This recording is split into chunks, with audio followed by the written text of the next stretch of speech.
Hello, hello. Check. Okay.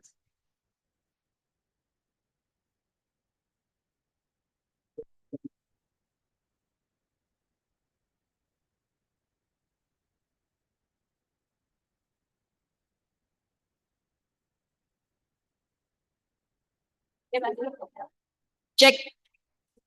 Okay.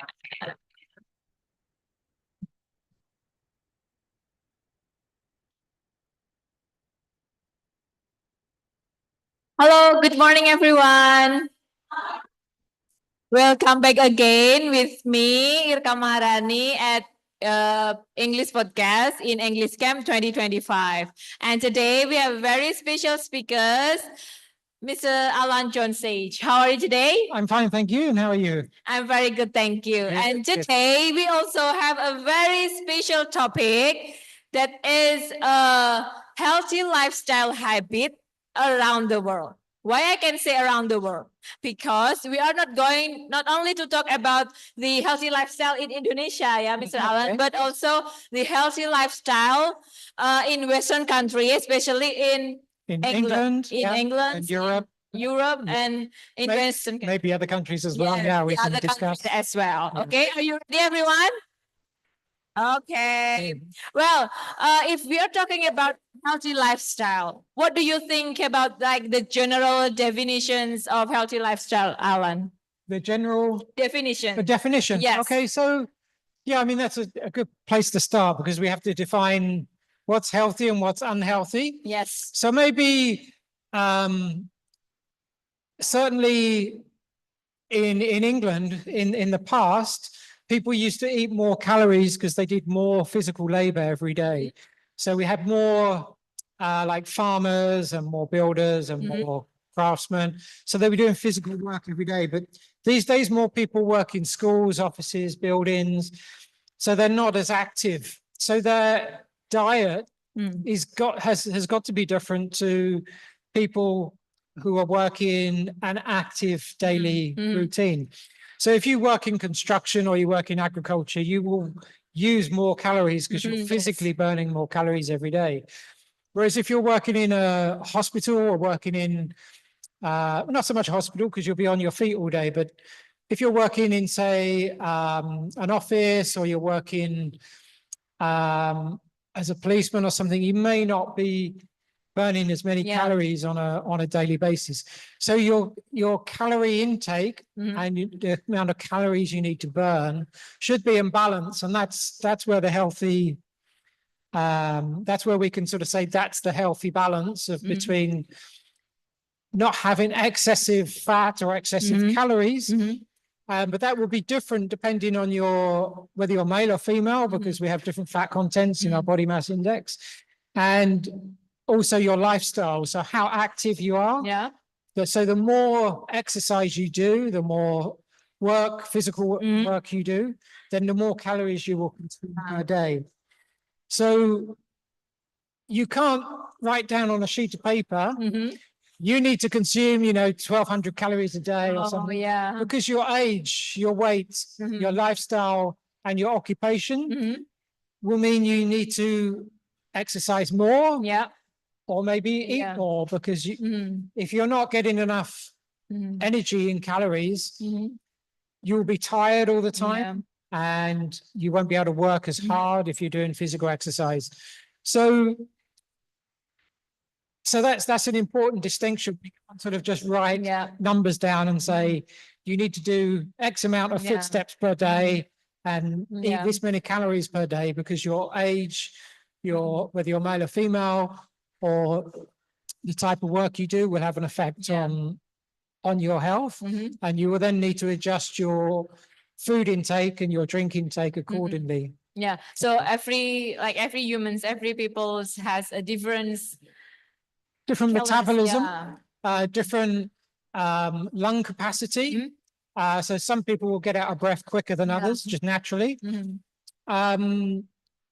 People who live at high altitude, like in Peru and places, they live at high altitudes, and some people here live at high altitude, and they can retain more oxygen in the blood. Yeah. Whereas people who live at sea level, Mhm.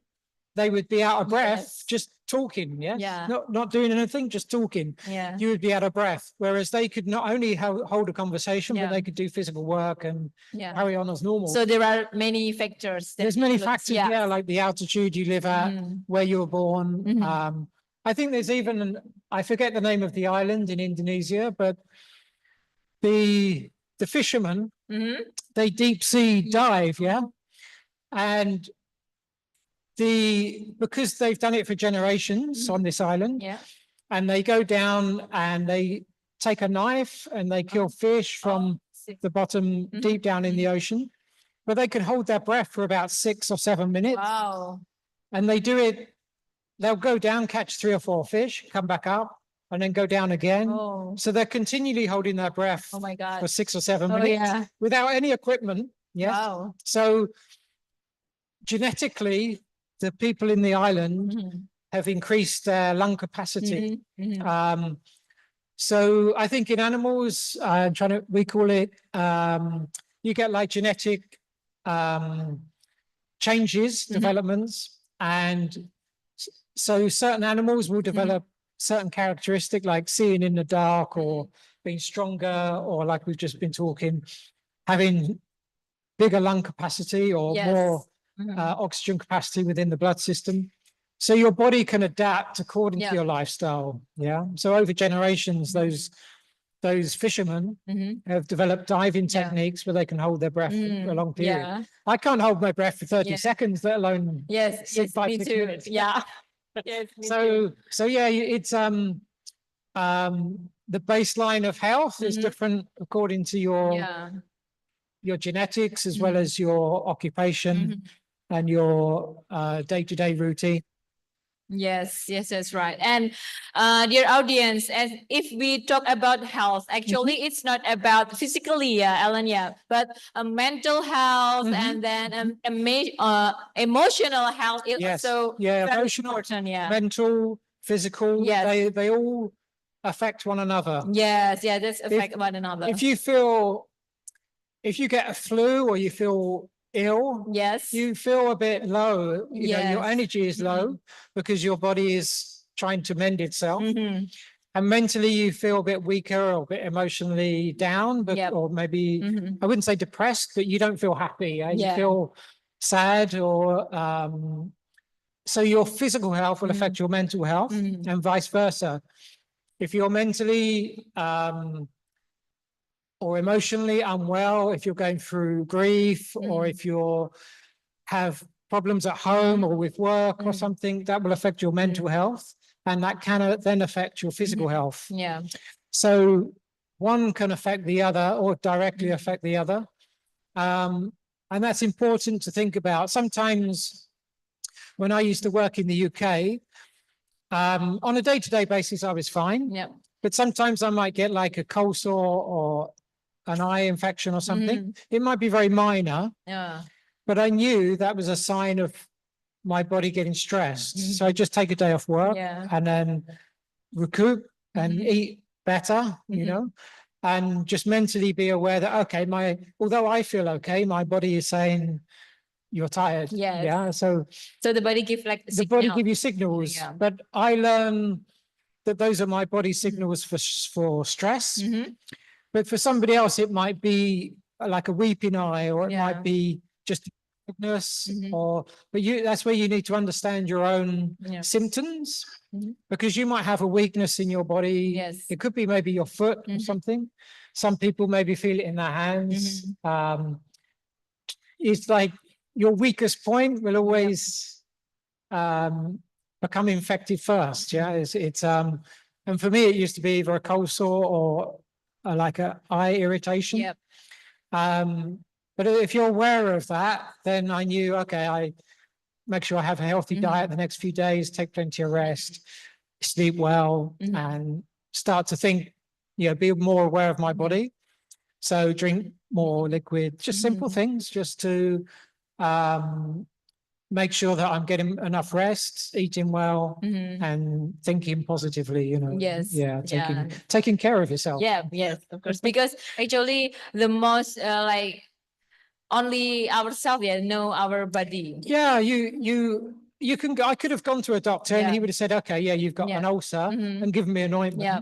But that's kind of obvious. Mhm. But there's an underlying symptom. Mhm. And if you're really stressed, Mhm. let's say you had a bad childhood, Mhm. you might be stressed for 10 years Mhm. because you may have had maybe, when you were very young, maybe your father died, then maybe a sister died or something.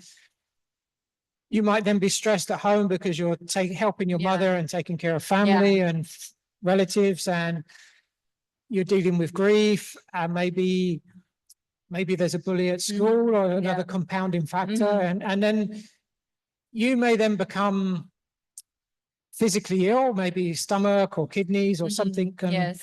can start to fail, Mhm. and that's a result of your stress. But it wasn't because of bad food, or wasn't because of Mhm. it's just the stress within your body. So that's like mental health Yep. affecting your emotions, Yes. affecting your body. Yes. So it's like a knock-on effect, Like a change. a chain reaction. a Yeah, a chain. Yeah. But if you go to a doctor, he doesn't Mhm. know your psychological health. Yes. He doesn't know your family Yeah. background. He can look at you and say, yeah, okay, your Mhm. stomach or your kidneys are bad, or Mhm. whatever it is, high blood Yeah. pressure, or Mhm. not sleeping because of the stress or Yeah. something. Yeah. Yes. So, and that's making you tired. And then Mhm. from that, you're getting an infection because Yeah. your body's low. Yeah. So all of those things, as you say, it's like a chain effect. So you are your best doctor because you know yourself better. Yeah. But if it happens when you're very young, that can Mhm. be difficult Mhm. because you were only, when you're 12 or something, you don't know Yeah. what good health is. You don't fully understand. If it comes to us as an adult, when we're in our 20s, 30s, 40s, you have more life experience to know Yes. your baseline. But Mhm. if you're young, 5, 6, 10, 12, whatever, Yeah. 18 even, you don't have as good a baseline to know what a healthy lifestyle is, or Yes. when your body is at its fittest. So, but that's why it's always good to, even if you feel well or if you feel bad, it's still advisable to have moderate exercise, Yes. eat sensibly, Mhm. never eat too much of one thing. Yep. More variation in Yeah. a diet is good. To pay attention to your body, Mhm. to pay attention to foods. Yes. Some foods might make you sweat, Yeah. like chocolate, caffeine, or coffee, or if Yeah. you might have an allergic reaction to milk or to nuts. Yes. So it takes time to attune your thought process to think, every time I eat pachel, or every time I have a coffee or something, I sweat, or I come out in blotches, or I feel a bit itchy or something. And that is your body telling you that you have some kind of reaction. And then obviously you can eradicate foods, take them out of your diet. And then if you don't experience those flushes or rashes, you can then slowly reintroduce them and see whether it was the nuts, or whether it was the chili, or whether it is the caffeine, or whether it's lactose intolerance, whatever it is, So you can do that with yourself. But you need to be sensible about it. Yeah, you need to think about it. It's not, as you say, it's not just healthy to say, okay, I ran today, so I'm going to be healthy this week. It doesn't. Yeah. It doesn't work like that. Yeah. It needs a process. It's a life choice. Yes, we sort of say lifestyle, but it's a choice in life to pay attention to your own health. Yeah.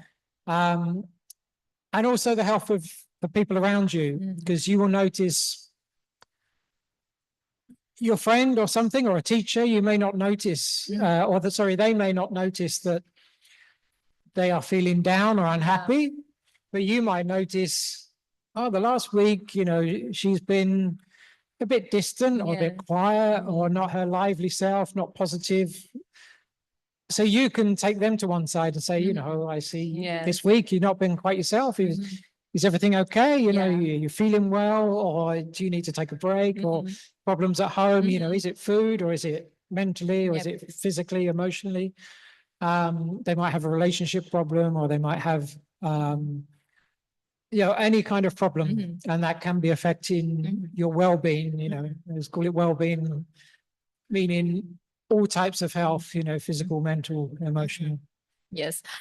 Okay. If you're talking about healthy lifestyle habits, do you have any like good habits to keep your body health? But before you answer, maybe for the audience here, or the audience through Zoom link, you can also write down maybe if you have any good habits to want to share to us about good habits to keep your body health. Okay, you can write it down to the chat box, or for the audience here in the room, you also can write down to your mobile phone. Maybe I will ask you after the session is end. Okay. Okay, Alan. So what are the good habits that you like always do every day to maintain your body health? Okay, so the first thing is quite basic, which is just personal hygiene. Yes. So- Personal hygiene. Yeah, Okay. so because if your body is not clean, Yes, then I agree with you. you can be infected. Yeah, because usually we think of infections through like the mouth, or any holes in your body, your ears, eyes, mouth. We call it like the AEI unit, because it's your ears, eyes, and mouth, and throat. So as well as other passages in your body. So but if your body isn't clean, you can be bacterially infected through your skin. So just personal hygiene of washing at least once or twice a day. If even poor people usually have access to just water and just cleansing your body. Yeah. So that would be the first basic thing. If you extend that to cleaning like your ears and your teeth, and maybe even like when you wake up, it's to clear your throat, to make sure that you're breathing deeply. So How to clear your throat? well, clear the phlegm, Okay. and also in your nose to breathe in through your nose very, very deeply. So that if you have any mucus, it's cleared, that's built up overnight. If you do that every morning, you have a baseline as to how much mucus is in your throat every morning. Yeah. If there's more, instantly, I might have flu. Yeah. Oh yeah. So you can then say to yourself, well, I have an orange, or have a vitamin C or something, just to lift you. Yeah. So if you notice something, then you can act upon it immediately.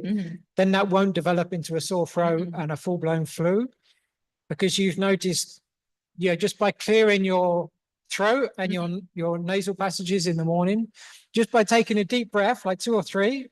Yeah, you can do it whilst you're having a shower, or when you first get up and you think, oh, what have I got to do today? What's my schedule? You can, it doesn't take any time. You can just do it whilst you're making coffee or having a shower. But it's a good habit whilst you have a shower. You're cleaning your body. You're thinking, I'll clean those, clean my ears. You're thinking about your whole body. How much, if you slept heavily, for example, you might have more sleep in your eye, the crust. Yeah. Also, if you're getting an eye infection, you'll have more deposits in your eyes when you wake up. And it's also telling you how deeply you slept, or how lightly you slept. If they're red and dry, then maybe you didn't and sleep. sometimes we need for like the eye infection, drop maybe or- need like eye drop, or maybe like antibiotics, Yes. like But- cream, like Yeah, cream depends on whether it's on the eyelid or within the eye. yeah. But again, those things, you're then conscious of your sleep, and sleep is important for your health. So it's just sort of reminding you, okay, I've woken up, I've spent time asleep, whether it's 2 hours or 8 hours, however much sleep people get per night, then you have that baseline. You're starting in the morning, the right way. You're thinking, okay, I'll clean my body. Think about my eyes, ears, nose, and throat, and your ears, if they're waxy or if they're dry. Yeah. It's telling you instantly the climate you're in and things. Yeah. Like when I came here, I sweat more than when I was in the UK. I see. So, but if I'm aware of that, like when I fly here, usually if you're in air conditioning, like on a flight, your body gets dry. Mine does. yeah. Yeah. So, and I get sore throat because of the Yeah, AC yeah, unit, the how it AC. works with the water. So when I come here, I then notice, I got dry throat Yeah. and stuff, but then the next day I'm sweating because of the heat. Yeah. So you can, instead of then a couple of days later being run down and your body being, I got sore throat, dry eyes, but I'm sweating, is that you can say, okay, well, tomorrow night I'll have no sheets or, sleep with less clothing Yeah. to regulate your body temperature. If you got sore throat, you can drink honey and lemon or ginger to warm soothe, water. warm water, even just to soothe your throat. Yes. And you're immediately dealing with minor changes in your body. So it's like awareness. Yeah. So, and that's just the first thing of saying clean your body and then Yes. be self-conscious, be self-aware. Yeah. So the first thing is like clean your body, personal hygienes, and then the second one is please be conscious of your body. Self-consciousness, aware Self-consciousness, of your yes. body. I agree with you. Because we have to aware like our signal of the body. Yeah. Yeah, your body is giving you signals. Yes. But on a day-to-day basis, you just get up, have breakfast, go to work. Yes. You have a routine. But if you just being conscious of what is happening with your body, because let's say the day before, you did something and you sort of go, oh, my legs ache. Yeah, you're noticing in the morning, oh, my legs ache. Yeah. Maybe you walked up a mountain or something, but your body will be telling you what you did yesterday. So if you did nothing, you might feel a bit lethargic and you might need to stretch more because you feel clamped. Yes. So just stretch, do morning stretches while you're having your shower, just do some stretches. If you don't have time, you can do these things whilst you're doing other tasks. So whilst you're putting your clothes on, purposely stretch your legs more. Yeah. Because our body needs like to recover after we did very heavy things. Yeah. Like climbing. If you were lifting heavy objects or walked further or did more strenuous exercise, stretching is a way to recover your muscles. Yes. If any athletes, after they run, after they play football or do badminton or rock climbing, before and after they stretch all of their body. And that's very good for you anyway. That's good for your health. That's why people do yoga and things to stretch their muscles. And it's repairing the muscle tissues in your body. So they can then, when you eat, they can absorb calcium and minerals that they need to repair any torn tissue or fatigue, so that's a lot you can do without doing much. Yes. Yeah. It doesn't take time out of your day. It's not an hour doing physical exercise. It's just awareness and being conscious. But to make the self-awareness is not easy as well. To make or maintain our self-awareness is not easy because no, that's why it's easy to forget because it's yourself. But maybe most of students not aware about the signals of the body or certainly. Well, I noticed some things when I was about maybe 15, 16, but until then, I can't think back and consciously think of anything except maybe tiredness, or sleepiness. I can't, there's times when I was ill when I'd say I got stomachache or something, but I never saw any signals to it. You just wake up and you're ill, but it probably happened 2 days prior that you had a dry nose or a runny nose and you didn't notice. But that's what I mean about having a baseline knowledge of yourself. And you need to develop that over time. So that's something you have to, I've certainly become more conscious of it. Sometimes I still forget, nobody's perfect. We all run into bad habits and on a work routine, you might, not forget things. But at some point in the day, if I've not done it in the morning, I will probably just for 5 minutes, you sit down, reflect, and you think, I'm feeling a bit, either my ears, it's closer to you. Either my ears are popping or my eyes are tired or my throat is dry. There'll be some point in the day where you have a moment of physical consciousness, mental awareness Yes. at some point. Yeah. The little thing, but it's very important. Yeah, definitely, because you're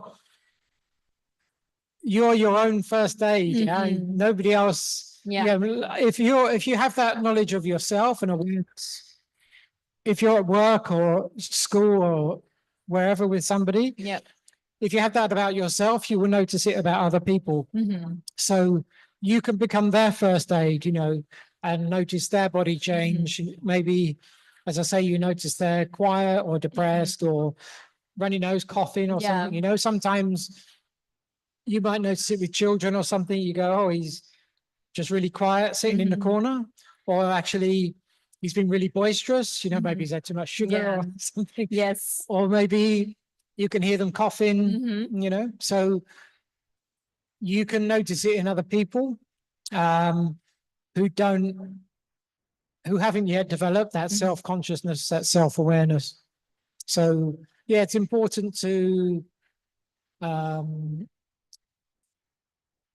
have that baseline, because then you will notice if you're getting dry skin or if you're Yes. getting an infection, like a foot infection or something, or if Yes. you're getting any type of illness or infection, you'll hopefully notice it quicker. Which leads, if you diagnose, the earlier you diagnose, Yes. the less ill Scan, you become. Yeah. So It's better. it's better for you Yep. because your body hasn't got to go through recovery. It's going through it's putting out the fire before it develops, Yes.